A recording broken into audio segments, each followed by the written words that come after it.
आप देख रहे हैं जय भारत टीवी। यानी कि क्या उत्तराखंड का बेरोजगार आतंकवादी है?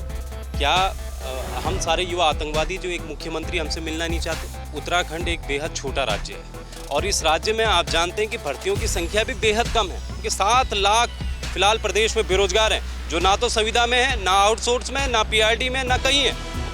उन 7-8 लाख युवाओं का क्या होगा? सबसे पहले तो धामी जी से मेरा ये सवाल है, अगर 21-22 साल में लड़का तैयारी करता है, जिस साल को पेपर बना रहे हैं, तो इसमें वो 22 साल में कैसे योग्य होगा भर्ती देने लायक? धामी जी हर जगह जाने के लिए तैयार है, शिलान्यास में जा रहे हैं, गैरसैंण घूम रहे हैं, इधर उधर सब जगह जा रहे हैं, लेकिन एक बार हमसे मिलने को तैयार नहीं है। ये तो लड़के बहुत सारे में 60-70 हज़ार लड़के हैं कम से कम, तो इसका 2027 पे क्या इफेक्ट पड़ेगा ये सरकार को देखना पड़ेगा। 14 सितंबर के दिन एक बार फिर देहरादून की सड़कों में उत्तराखंड का बेरोजगार युवा नजर आएगा। मुख्यमंत्री आवास कूच की तैयारी चल रही है, मांगे कई सारी हैं। बीते दिनों हुई तमाम भर्तियां और उसमें जिस तरह के आरोप लग रहे हैं भर्ती प्रक्रिया को लेकर, उससे युवा नाराज हैं। साथ ही संविदा कर्मियों को जो नियमित करने का फैसला राज्य सरकार ने लिया है, उसका भी बेरोजगार युवा विरोध कर रहे हैं। आज एक रणनीति देहरादून में तैयार की गई है। बेरोजगार संघ के उपाध्यक्ष राम गंडवाल आपको नजर आ रहे हैं। इसके अलावा तमाम ये युवा हैं जो अलग अलग भर्तियों में इस बीच शामिल हुए और इनकी अपनी अपनी तकलीफ़ें हैं, परेशानियां हैं। ये सरकार से क्या बात करना चाह रहे हैं, क्या इनकी मांगे, इस पे बात करेंगे। राम भाई, आप ये बताइए, पहले जो 14 सितंबर की आप तैयारी कर रहे हैं, अभी कुछ दिन पहले भी आप मुख्यमंत्री आवास कूच को निकले थे, क्या मुद्दे इस बार रहने वाले? देखिए, 30 जुलाई को उत्तराखंड का बेरोजगार सड़कों पर उतरा था, आप भी वहीं थे और हज़ारों की संख्या में उस दिन बेरोजगार वहाँ थे। उस दिन हमें आश्वासन दिया गया था कि 1 हफ्ते के भीतर मुख्यमंत्री पुष्कर सिंह धामी आप लोगों से मिलने आ रहे हैं और आपसे मिलेंगे। हमें समय भी दे दिया गया था, हमें 5 नाम भी लिखा दिए गए थे कि कौन कौन मिलने जाएगा। लेकिन उस बात को आज पूरे 1.5 महीने गुजर चुके हैं। यानी कि क्या उत्तराखंड का बेरोजगार आतंकवादी है? क्या हम सारे युवा आतंकवादी जो एक मुख्यमंत्री हमसे मिलना नहीं चाहते? हमने सिंपल सी मांगे रखी थी उस दौरान भी और आज भी हमारी वही मांगे हैं कि आप जो है 8 साल बाद उत्तराखंड पुलिस कांस्टेबल की भर्ती आती है और उसमें आयु सीमा नहीं बढ़ाई जाती है। एक तो आप 8 साल बाद बेरोजगारों को भर्ती ला रहे हो, ऊपर से आयु सीमा नहीं बढ़ा रहे हो। तो हमारी ये बड़ी मांग है कि आप जो है उस भर्ती में, यानी कि उत्तराखंड पुलिस कांस्टेबल में आयु सीमा आप तत्काल बढ़ाइए। और इसके लेकर हमने जो है आगामी 14 सितंबर को एक महारैली का आयोजन किया है, जो गांधी पार्क से शुरू होगी और इसके बाद हम मुख्यमंत्री आवास उस दिन कूच करेंगे। मुख्यतः एक और मांग है कि जो संविदा कर्मियों का नियमितीकरण हो रहा है, उसको लेकर बेरोजगारों में एक तरह से भ्रांति के अलग अलग तरीके के जो है उसमें चीज़ें निकल कर सामने आ रही हैं। जैसे मान लीजिए, ये कह रहे हैं कि 10 साल के जो संविदा कर्मचारी हैं उनको ये नियमित कर देंगे, मतलब उनको सरकारी नौकरी मिल जाएगी। अब आप ये बताइए, आज से 10 साल पहले ना आयोग थे, इन लोगों की परीक्षा नहीं हुई थी, किसने इनको लगाया था, है ना? तो कौन इनको उस समय कैसे ये लोग लगे थे? आज जो बच्चा जो तैयारी करता है वो 4 साल 5 साल पूरा घिसता है, तब जाके जो है वो एक सरकारी नौकरी पाता है। और ये लोग किसी के थ्रू जो है सीधा भर्ती हो गए थे। तो ऐसे में सबसे बड़ा सवाल ये है कि 10 साल बाद ये लोग परमानेंट होंगे, उसके बाद जो 90वें साल में होगा, जो संविदा कर्मी 90वें साल में होगा, वो भी तो 10वें साल में जाएगा, फिर उसको भी परमानेंट होना पड़ेगा। इसका मतलब ये है कि इनकी संख्या लगभग जो है 15,000 के करीब है संविदा कर्मियों की। हम उनके खिलाफ नहीं है, लेकिन हम इस नियम के खिलाफ हैं।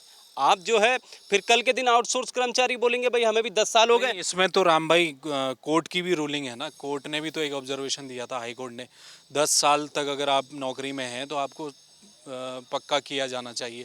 इसमें गेस्ट टीचर जो हैं उनका भी दिक्कत आई, उन्होंने कहा साहब हम भी 9 साल के आसपास पहुंच गए, तो क्या उसका क्या होगा? सर देखिए, उत्तराखंड एक बेहद छोटा राज्य है और इस राज्य में आप जानते हैं कि भर्तियों की संख्या भी बेहद कम है।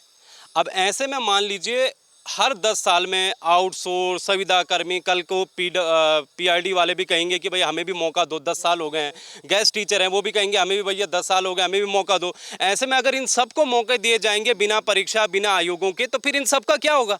ये जो हज़ारों लाखों की संख्या में, एक आंकड़ा कि मैं आपको बता दूँ कि 7 लाख फिलहाल प्रदेश में बेरोजगार हैं, जो ना तो संविदा में है, ना आउटसोर्स में, ना पीआरडी में, ना कहीं है। उन 7-8 लाख युवाओं का क्या होगा? फिर उनके लिए तो कभी फिर सरकारी नौकरी नहीं आएगी। आपका कहना है कि फिर वही जुगाड़ का दौर निकल के आएगा, आप संविदा कर लीजिए फिर आप पक्के हो जाएंगे, ये आपका क्या नाम है? मेरा नाम पंकज तिवारी है। स्केलर भर्ती वाले में थे आप? हाँ थे। क्या थी है उसमें दिक्कत? सर इसमें एक तो आउट ऑफ सिलेबस है, हमारे एनसीईआरटी 9th और 10th का पूछा गया है, लेकिन सर हमारी जो बोर्ड है, बोर्ड ने हमारा पेपर जो दिया है वो उस पेपर उस सिलेबस के हिसाब से नहीं दिया गया है। इसमें सेट्स पूछा गया है, जो सिलेबस है सिलेबस से ना पूछ करके बाहर से पूछा गया है। और दूसरी प्रॉब्लम सर ये है कि जो बंदे गए थे उनका एडमिट कार्ड जो है, एडमिट कार्ड में फ़ोटो अलग है, रोल नंबर अलग है और नाम उनका ही है, जिसका रोल नंबर नाम आ रखा है, और लेकिन उनके साइन और फोटो मैच नहीं कर रहे हैं। किसी रोल नंबर पे दो बंदे भी एक साथ हो रहे हैं। तो ये हम ये पूछना चाहते हैं बोर्ड से कि बोर्ड इतनी गड़बड़ी कर क्यों रहा है। अगर कर रहा है तो ये जो बंदे पढ़ रहे हैं, जो बंदे रात दिन पढ़ रहे हैं, पहले तो स्केलर की भर्ती पहली बार उत्तराखंड में पहली बार आई है, आज तक पता नहीं कैसे करके लिए जाते थे होंगे। पद इसके हैं? इसमें 200 पद हैं, 200 पद में से ये सारा अगर 400 पद और बढ़ने का था, लेकिन वो जुड़े नहीं, वो अब आएंगे शायद में। लेकिन जो स्केलर के 200 पद थे उसमें अभी भी सिलेक्शन ढंग से नहीं हो पाया है बंदों का, क्योंकि घोटाला ही है। इतने पेपर ऊपर नीचे हो चुके हैं, क्वेश्चन ही नहीं सही से नहीं दिए हैं इन्होंने। तो हमारी ये मांग है कि ये पेपर रद्द कराया जाए, इस पर अच्छी से जांच हो। और जो ये रोल नंबर था बंदों का, ये ऊपर नीचे क्यों हुआ है? एक रोल नंबर पे एक बच्चा है तो उसका नाम और पापा का नाम सेम है, लेकिन उसकी फ़ोटो नहीं और साइन नहीं मिल रहे हैं। एडमिट कार्ड में फ़ोटो मिल रहा है, जो एडमिट कार्ड ले जाके गया है वो, उसमें सब ठीक है, लेकिन जो वहाँ बैठने वाला है, जो सीट नंबर है, उसमें फ़ोटो और वो साइन नहीं मैच हो रहे हैं। तो वो बंदा जाएगा कहाँ? किसी जैसे मैं और कितने लोगों के साथ ऐसा हुआ है? ये कम से कम ये हमारी नज़र में 200-300 का है। और आपकी क्या तकलीफ है? आपका ये रोल नंबर वाला मसला है, आउट ऑफ सिलेबस?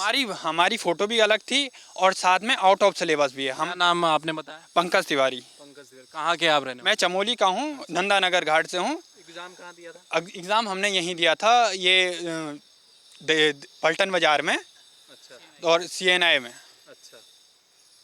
आप पुलिस कांस्टेबल? आप इधर से आइए ज़रा। क्या नाम आपका? सर मेरा नाम सचिन पुरोहित है।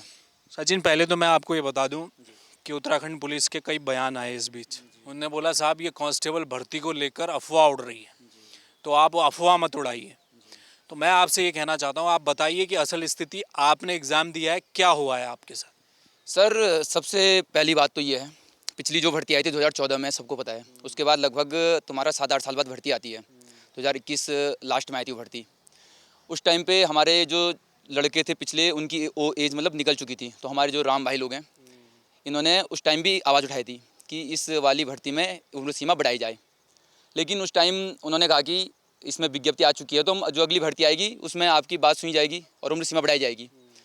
तो सर इसमें इन्होंने अभी उम्र सीमा हमने जो देखी है, लगभग इसमें रखी है 18 से 22 साल। तो मेरा कहना ये है कि परसों जो आयोग के अध्यक्ष जी ने शायद किसी मीडिया पे वो दिया था, अपना बाइट दी थी, तो उसमें कहा था कि हमारा जो सिलेबस पेपर है, तो लड़का अगर 2-3 साल तैयारी करेगा तब जाके वो पेपर देने योग्य है। तो आप मेरे को ये बताइए, 18 में उसने 12 पास करा, कॉलेज गया लड़का 2-3 साल, जब वो तैयारी में आ रहा है 21-22 साल में, तब उसकी उम्र सीमा चले जा रही है, तो वो कहाँ से भर्ती देगा? सबसे पहले तो धामी जी से मेरा ये सवाल है, अगर 21-22 साल में लड़का तैयारी करता है, जिस हिसाब के वो पेपर बना रहे हैं, तो इसमें वो 22 साल में कैसे योग्य होगा भर्ती देने लायक? यानी कि उसका जो सिलेबस है वो 12वीं तक के हिसाब से होना चाहिए। आप ये होना चाहिए नहीं, सिलेबस तो जो भी है सिलेबस तो ठीक है, लेकिन आदमी जो तब तैयारी करता है उत्तराखंड, तो उससे कम से कम 2 साल 3 साल आप मानिए, मतलब लग जाता है एक आदमी को, नॉर्मल जो लड़का होगा तैयारी करने में। तो 12 के बाद अगर वो आता है, तो तब तक अगर आप 18 से 22 उसमें वो रख रहे हो, उम्र सीमा में रखा है उन्होंने 18 से 22 साल, तो 22 साल में तो उसकी एज ही निकल जाती है, तो वो भर्ती कैसे देगा? उसके बाद बीच में हमने आंदोलन भी करा 30 तारीख को, राम भाई लोग हमारे साथ थे, तो हमने उनसे कहा कि इसमें क्या क्या हो रहा है। तो उन्होंने हमें ये कहा कि हाँ तुम्हें वो देंगे आश्वासन, जो भी है आपको पता है हर बार चलता हुआ आश्वासन वाला ड्रामा इनका कि बढ़ा देंगे ये वो। लेकिन धामी जी हर जगह जाने के लिए तैयार है, शिलान्यास में जा रहे हैं, गैरसैंण घूम रहे हैं, इधर उधर सब जगह जा रहे हैं, लेकिन एक बार हमसे मिलने को तैयार नहीं है। हम वो तो नहीं है, कोई ऐसा नहीं कहीं और से आ रखे हैं, किसी और स्टेट से आ रखे हैं, इनको मार देंगे, कुछ कर देंगे, अपनी बात तो रखनी है हमने। तो इसमें हम ये चाह रहे हैं कि जिस किसी को भी मतलब वो भर्ती मारने का मौका नहीं मिल रखा, एक बार सबको मिले, क्योंकि ये भर्ती आ रही 2000 के करीब। तो इसमें ये बाद में क्या करते हैं कि भर्ती होंगे, मेरिट जो भी होगा, जो लड़के मतलब कि इसमें होंगे, तो सीटें खाली जाती है बाद में, तो सीटें खाली जाती है, ये मतलब वेटिंग तो ये निकालते हैं नहीं। तो हमें कहा गया कि जो वेटिंग वाले पद थे पिछली भर्ती के, वो भी जोड़ दिया। तो क्या गारंटी है कि जिन्होंने जो उस टाइम अगर वेटिंग आती उसमें भर्ती होते, उनकी एज इसमें भी होगी इस भर्ती में? आप हमें तो जाहिर सी बात है ओवर एज हो गए, ओवर एज होंगे। तो सर सब बहुत लड़के परेशान है, क्योंकि धामी जी ने खुद भी हमारे जो एलिगेशन उस टाइम किया था 2022 में, उन्हें कहा था कि उम्र सीमा बढ़ेगी, तो क्यों नहीं बढ़ा? तक पहुंची है कांस्टेबल की भर्ती? सर ये शायद मेरे को लग रहा है 15 तारीख को तो बोल रहे हैं निकल जाएगी। अब जो आने वाले परसों आयोग के अध्यक्ष जी ने कहा था कि 15 तारीख से हम देना स्टार्ट कर देंगे, लेकिन मेरे को लगा जहाँ से दे रहे 15 को तुम्हारी छुट्टी है, 16 को भी छुट्टी है, कहाँ से देंगे? लेकिन जो भी है इसमें उम्र सीमा बढ़नी चाहिए। लड़के बहुत टाइम से तैयारी कर रहे हैं, तो ये तो लड़के बहुत सारे, इसमें 60-70 हज़ार लड़के हैं कम से कम। तो इसका 2027 पे क्या इफेक्ट पड़ेगा ये सरकार को देखना पड़ेगा। हमारे जो विधायक लोग हैं, सांसद लोग हैं, उनसे हमने बात कर ली है। वो कह रहे हैं कि अपने स्तर से कर लो। तो तुम उठे ही क्यों? तुम्हें हमने वोट क्यों दी? इसलिए उठी कि हम जब तुम्हारे पास आएंगे तुम बोलोगे कि जो मर्जी वो कर लो। तो इसमें धामी जी से मेरा ये है कि जल्द से जल्द उम्र सीमा बढ़ाई जाए और हमारा जो एलिगेशन आएगा तुमसे मिलना, उनसे मिला जाए। नहीं तो इसमें 14 तारीख को बहुत बड़ा होने वाला है। इसके जिम्मेदार सरकार रहेगी। अगर कोई बच्चे लगे हैं दिन रात दौड़ मार रहे हैं रोडों पे, ऐसे बारिश आ रही है, हाथ पैर तोड़ के यहाँ रो रहे हैं। लगभग एज होनी चाहिए आपको? मेरे हिसाब से पहले तो 18 से 28, क्योंकि सर अभी यूपी ने 3 साल बढ़ाई है। इतना बड़ा वो है, वो क्या राज्य है अभी वहाँ भर्ती प्रक्रिया है, उसमें 3 साल बढ़ाई है। फिर साल बढ़ाई है तो कितना हो गया? 26 होगी वहाँ। हिमाचल में 26 साल है, हरियाणा में 28 साल है, पंजाब में 28 साल है जनरल में। तो उत्तराखंड का युवा स्पेशल हो रहा है इनके लिए क्या बुड्ढा? हम में दम नहीं है भर्ती मारने का। तो हम ये चाहते हैं कि जल्द से जल्द इस पर फैसला लिया जाए, नहीं तो इसका बहुत बड़ा इफेक्ट पड़ेगा। अभी तो ये कहेंगे हो जाए, लेकिन 2027 में हम इन्हें घुसने देंगे अपने गाँव, कस्बे, नगर जहाँ होगा। साफ बात, सीधी बात ये है। तो जल्द से जल्द इस पर चलिए, ये देखिए गुस्सा है युवाओं का और ये तमाम बेरोजगार हैं। एक और युवा मेरे साथ हैं, वो भी कुछ बात करना चाह रहे हैं। आपका क्या नाम है? सर यशपाल। यशपाल, कहाँ से हैं आप? सर मैं टिहरी से। सर आपका क्या मसला है? सर उम्र सीमा को लेकर सर। किसमें? कांस्टेबल भर्ती को लेके? जी सर। कितनी उम्र है आपकी? सर मेरी 22+ हो गई सर। 22 प्लस हो गई तो आप ओवर एज हैं अभी इस वाली भर्ती में? ओवर एज हैं सर। पिछले 2 साल से सर तैयारी कर रहे हैं सर। अच्छा, कैसे रह रहे हैं इस करणपुर में हमें ही पता है सर। करणपुर में किराए में रह रहे हो? जी सर, 2 साल से पिछले तैयारी कर रहे हैं सर। इसी कांस्टेबल भर्ती की कर रहे थे पुलिस की? पिछली बार बोला था इससे जस्ट पहले 6-7 महीने पहले कि अभी कांस्टेबल भर्ती आ रही है। उस टाइम तो 1550 पद बताए थे, अभी उन्होंने जोड़ दिया है। तो इसमें तो मेन मुद्दा ये है इसमें कि एज बढ़नी चाहिए सर, हर किसी को मौका मिलना चाहिए। कितने महीने ऊपर हो रहे हो अभी आप? 2 महीने सर। 2 महीने पहले भर्ती आती तो हो जाता। लेकिन सर मैं अपना नहीं देख रहा ना, मेरे साथ पता नहीं कितने लड़के कैसे करके तैयारी कर रहे हैं। उनके माँ बापों ने उनको भेज रखा है देहरादून में। बहुत उम्मीद से बंदा यहाँ आता है तैयारी करने के लिए सर। ये सर ये तो दिक्कत है। उम्र में और ओवर एज हो जा रहे हैं सर। ये देखिए मतलब 22 साल का, 2 महीने से 22 साल का लड़का है। लगाओ, ये पुलिस की भर्ती नहीं दे सकता है क्या? अब आपका कितनी एज है?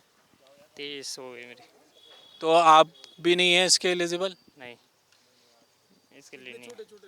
और ये बच्चे आप आओ आगे। सेम है? क्या है सेम? आगे आओ। क्या नाम है? साल नीतीश रावत। आप कहाँ के रहने वाले हैं? मैं पौड़ी गढ़वाल का। पुलिस की तैयारी चल रही थी बढ़िया? कर लेते इस बार? तैयारी तो चल रही थी सर। कितने इसीलिए महीने ऊपर निकल गए आपके? मेरे 2 महीने ऊपर हो गए।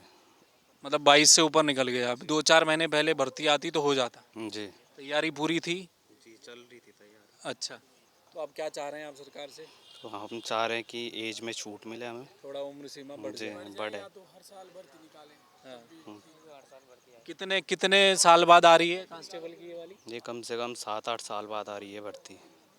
उससे पहले जब आई थी तब आपकी उम्र नहीं थी और अब उम्र चले गई है तब आ रही है। जी जी बिल्कुल। ये समस्या है, बिल्कुल ऐसी समस्या। अभी मैं जो जिक्र कर रहा था इसका भुक्तभोगी मैं भी हूँ उत्तराखंड में।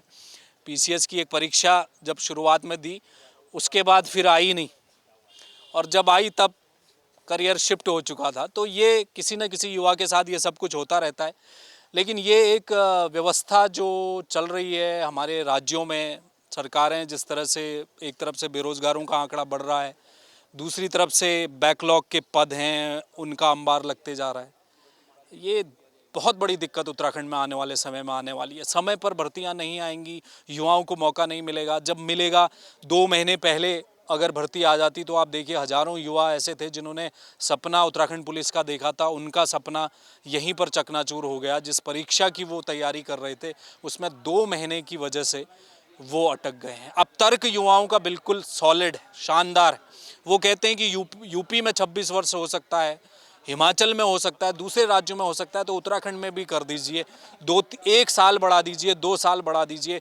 जो भी युवा हैं कम से कम लंबे तैयारी के बाद एक मौका युवा को जरूर परीक्षा में मिलना चाहिए। वो उसकी किस्मत है कि वो उसे अचीव कर पाए न कर पाए, लेकिन मौका देना सरकार के हाथ में, वो मौका जरूर मिलना चाहिए। और इसी मुद्दे को लेकर युवा 14 सितंबर को एक बार फिर देहरादून की सड़कों में उतर रहे हैं। कैमरामैन मयूर उपाध्याय के साथ हेम भट्ट, जय भारत टीवी।